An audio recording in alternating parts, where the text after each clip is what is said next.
తాకట్లో ఉన్న బంగారాన్ని విడిపించి ఆ రోజున మార్కెట్ ధర కట్టి మిగిలిన డబ్బును మీకు అందిస్తుంది కొమ్మూరి గోల్డ్.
ఎంత గండం గడిచింది. ఎందుకింత అగాయిత్యం చేసావు? చెప్పమ్మా. అన్నయ్యని ఆపడానికి నాకు అంతకంటే మార్గం కనిపించలేదు. అన్నయ్య అతన్ని కొట్టి చంపేస్తాడేమో అని భయం వేసింది. నీ భయం ఇదొక్కటేనా? ఇంకేమైనా ఉందా? మేమిద్దరం ప్రేమించుకుంటున్నాం. ప్రేమించుకుంటే ఈ జై కామరాజు వడయారు కొడుకును కొడతారా? ఒక్కొక్కని నా రోడ్డు రోడ్ల కింద పెట్టి అప్పడనిన్నట్లు అట్లా నడిపేస్తాను. నేను మంచికి కన్నడ కంటీరవను, చెడుకు చందనం స్మగ్లర్ వీరప్పన్ని. కొట్టింది కాక వచ్చారా? జరిగిన దానికి క్షమించమని అడగడానికే వచ్చాం. క్షమించను. ప్రధానమంత్రి ఫోన్ చేసి చెప్పినా క్షమించను. ప్రధానమంత్రి ఏమో. అలాగా. హలో, నువ్వా? మా ప్రసాద్ను కొట్టిన విషయం నీ దాకా వచ్చిందా? నా కొడుకును కొట్టిన వాళ్ళను తారులో కలిపి రోడ్డు వేసేంత వరకు నిద్రపోదని నా రోడ్ల మీద ప్రమాణం చేశాను రా. నా బావమరిది అమెరికా నుంచి అప్పుడే నా పరువు ఇండియా దాటి అమెరికా దాకా వెళ్ళింది. అసలు నా ఇంటికి రావడానికి సిగ్గులేదు మీకు? చూస్తే దిట్టంగా నలుగురున్నారు. మీరు ఎవరు నా కొడుకును కొట్టింది చెప్పండి. నేనే కొట్టాను. నా కొడుకుని 10 మందిలో కొడతావా? పరువు లేని కుటుంబంలోని మనిషి కాబట్టి పశువులా ప్రవర్తించావు. మగవాడు నాకు చెయ్యి వేస్తాడు. వేస్తే నీ చెల్లెలు ఎందుకు ఊరుకుంది? ప్రేమించింది కాబట్టి ఊరుకుంది. చిచ్చే, వంశాన్ని బట్టి ఆలోచనలు, ఆలోచనలు బట్టి బుద్ధులు. ఆడపిల్లను పెంచుకోవడం చేతగాక ఊరు మీద వదిలిపెట్టిన మీ కుటుంబం బతుకు ఎలాంటిదో. కప్పు కొడుతుంది. బయటికి వెళ్ళండి నాయన, ఇల్లంతా కడిగించుకోవాలి. రండి. మా అమ్మ మళ్ళీ చచ్చిపోయింది. మా అమ్మ ఫోటో బద్దలు కొడతావా? నిన్ను ఎందుకంత కోపం వచ్చింది? మా అమ్మ ఫోటో పగల కొడితే నాకు కోపం, పక్కింటోడు కోపం వస్తుందా? ఆ ఫోటోకి ప్రాణం లేదుగా. అయినా అదంటే నాకు ప్రాణం. ఎప్పుడో చచ్చిపోయిన మీ అమ్మ ఫోటో పగల కొడితేనే మీకింత ఉలుకొచ్చిందే. ప్రాణానికి ప్రాణమైన నా చెల్లెల మీద చేయి పడితే నా రక్తం ఉడికిపోదా? అదే ఆడదాన్ని గౌరవించడం చేతకాని మనిషివి అమ్మ ఫోటో మాత్రం పెట్టావు. ఇందాకేమన్నారు? మగాడన్నాక ఆడపిల్ల మీద చెయ్యేడా అని అన్నారు కదా. నేను ఇప్పుడు మీ పెళ్ళ మీద చెయ్యేస్తాను. మగాడే కదా, పోలే మీరు ఊరుకుంటారా? రంగా, అమ్మా క్షమించమ్మా. అంతేనమ్మా, అంతే. దోపిడీలు చేసేవాళ్ళు, మద్దతులు చేసేవాళ్ళు, మానభంగాలు చేసేవాళ్ళు దర్జాగా తలెత్తుకు బతుకుతున్నారు. కానీ ఆడపిల్లల్ని కన్నవాళ్ళు మాత్రం తలెత్తుకు బతకలేకపోతున్నారు. అదండి ప్రపంచం. వస్తాం సార్, వస్తాం. ఇందాక మిల్లు కడుక్కోవాలన్నారుగా, మర్చిపోకుండా ఫినాయిల్తో కడుక్కోండి. వదన్నా. అమ్మా, నీకో శుభవార్తే. నీ మనవడికి రఘురామయ్య గారి అమ్మాయితో పెళ్లి కుదిరింది. అవును, ఈ రఘురామయ్య గారే. ఓకేను.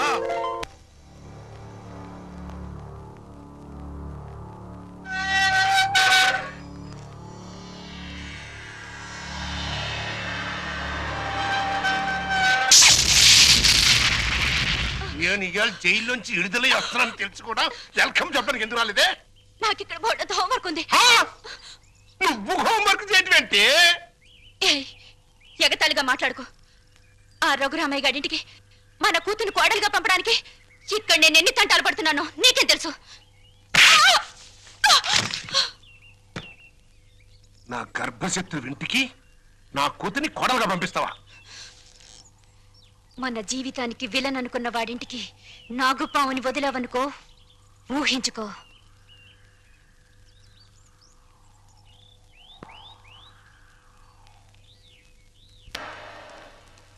నాన్నగారు, తమ్ముడు చదువుతున్న కాలేజీ ప్రిన్సిపాల్ గారు మీకు ఈ లెటర్ పంపించారు. ప్రిన్సిపాల్ ఆ. చదువు.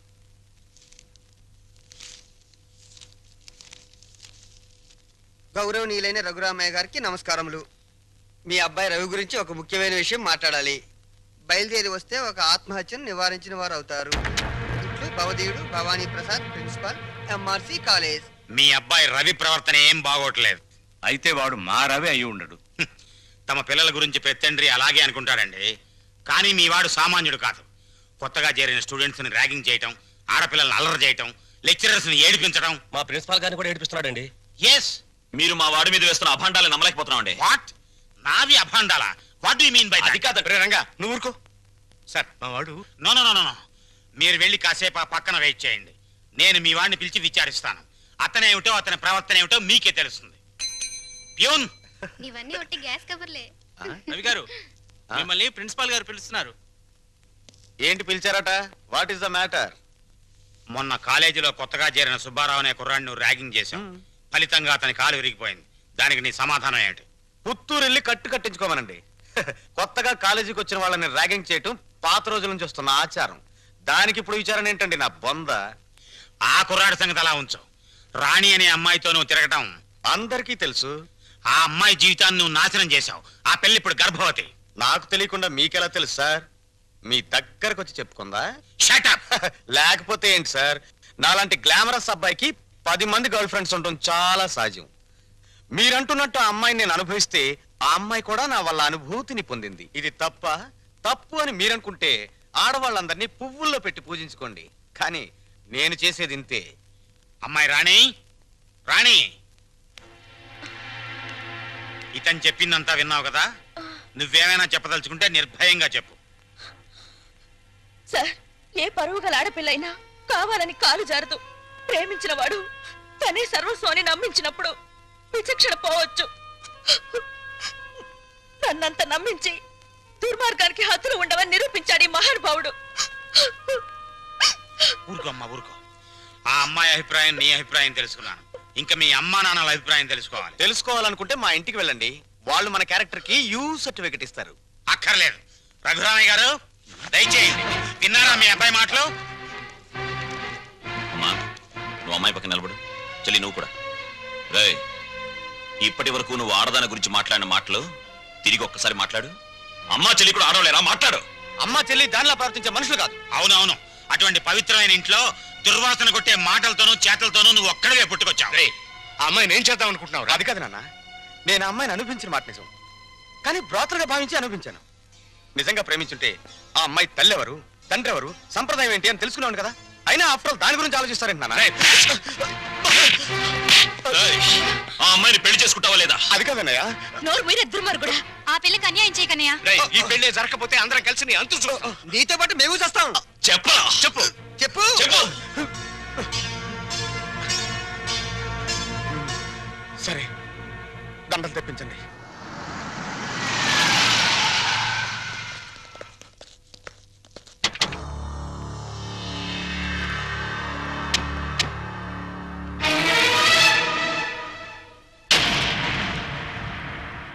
బావా బావా, బాగున్నావా? ఇంకా బాగోలే. ఆ పిల్లరా నీ కొత్త కోళ్ళం? ఆ పిల్ల ఎవరో కనుక్కో చూద్దాం. నీ వేలు విడవని మేనకోళ్ళం అంటే నీ సొంత చెల్లెలు సవితికి కూతురు. ఈ నా కీపే నీ కొత్త కోడలకి జన్మభూమి. నీకు గుర్తుందా? అప్పుడప్పుడప్పుడప్పుడు నా ముఖం మీద నా కొడుకు చేత తుపుక్కు నుమ్మే ఇచ్చావు. ఇప్పుడు నీకు గుర్తొచ్చి ఉంటుందిలే. ఆ ఉమ్ము అప్పుడే తుడుచుకుంటే పోయింది. కానీ ఇప్పుడు నీ మొహం మీద పడబోయి ఉమ్ము లైఫ్ బాయ్ సబ్బుతో తోవుకున్నా లైఫ్ లాంగ్ సరిగిపోకుండా పర్మనెంట్ గా ఫిక్స్ అయిపోద్ది. అరవబకరా నా కొడక. బైక్ లేకుండానే మీ ఫ్యామిలీ అఫేర్ అంతా ఊరంతా తెలిసిపోద్ది. చూడు, ఇయాల నుంచి నా కూతురు జెండా మీ ఇంటి మీద ఎగురుతా ఉంటుందన్నమాట. ఎప్పుడు ఎగరటం మానేస్తాం అప్పుడు జెండా ఎత్తేస్తాం. ఈ గవర్నమెంట్ కూలిపోద్ది. బావా గడ్డిని తగలబెడతానికి పెద్ద దివిటి అక్కర్లా, చిన్న అగ్గి పుల్ల చాలు. ఆ అగ్గి పుల్లే నీ కోడలు నా కూతురు అన్నమాట. ఈ రోజు నుంచి ది ఎండ్ కార్డు పడేంత వరకు నా డైరెక్షన్ లో ఇవ్వబోయే కొత్త ట్విస్ట్ అన్నమాట. వచ్చిన పని అయిపోయింది, ఇంకొస్తా అన్నట్టు డాక్టర్. ఏంటడి? నా సన్ ఇన్ లాని లాక్రమే ఆశీర్వాదం తీసుకుని కానీ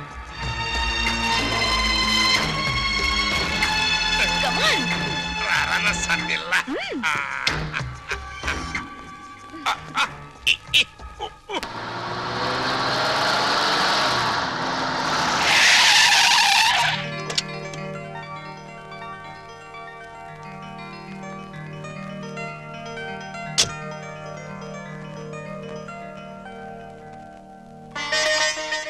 మరి నా ఆడపడుచు లాంఛనమో?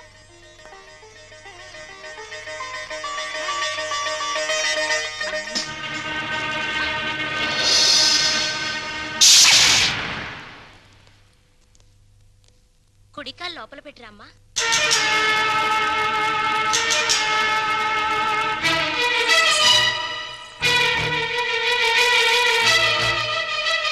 కాదు, కుడికాలు. కీప్ లెఫ్ట్ అన్నారు పోలీసోళ్ళు. అవునవును, కీపు ఎప్పుడు లెఫ్టే. వైఫే రైటు. ఈ జ్ఞానం ఎప్పుడు వస్తుందో. అత్తా మామూలుకి నమస్కరించమ్మా.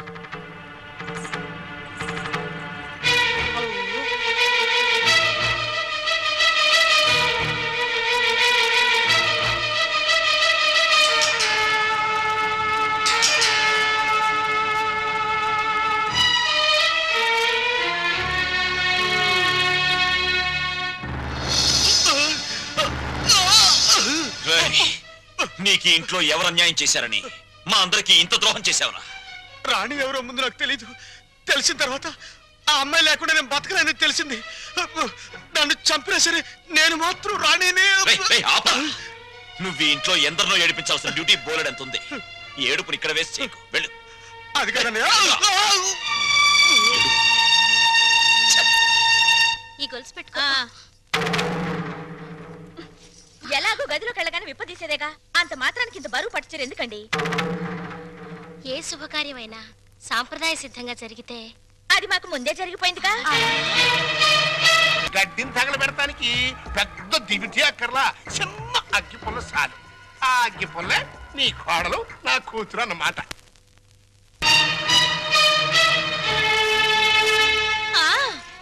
మా అత్తయ్యకి మావయ్యకి అందరికీ తెలుసు. ఆ వీక్ పాయింట్ లీక్ అయ్యాకే నన్ను ఆయనకి తగిలించారు.